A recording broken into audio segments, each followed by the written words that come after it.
पहिरियों कलमो पढ़ बाबा।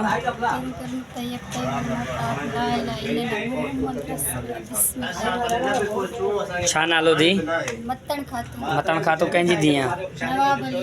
ज़ात जी केरु आहे? मंगणे जा बाबा। हे कलमो पढ़े न कलमे जो कसम दी, कुरान पाक जो कसम दी, जेको को तोखे मां पुछां जो सच सच जवाब ॾिजां। तुंहिंजे अॻ में शादी वग़ैरह थियली? जी शादी थियल। उनजो छा थियो? उनका अगम तलाक ॾिनल आहे। तलाक वती आहे। 5 महीना थी विया आहिनि। तलाक वती अथसी?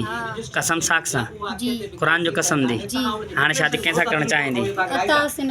अता हुसैन कंहिंजो पुटु आहे? अहमद अली। ज़ात जो केरु आहे? मंगणे जो। हे तो किथे अगवा करे खणी आयो आहे? न कोई ज़ोर ॿार? न को नशो वग़ैरह? न। पंहिंजे रज़ा में शादी करनि? जी रोज़ पंहिंजे रज़ा में।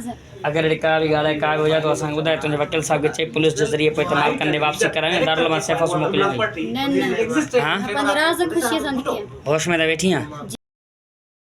कहिड़े जे मुड़ुस जी दी काकी है? हुनजी छा नालो आहे हुनजो? मुजाहिद। मुजाहिद माना अॻूणे मुड़ुस मो काकी दी है? जी। हुन तलाक तो करे कढी छॾियो आहे? जी। हे हुनजी काकी तूं पाण सां गॾु खणी आई आहे? जी। पाण पालताना वग़ैरह कंदी आहे हिनजी? जी।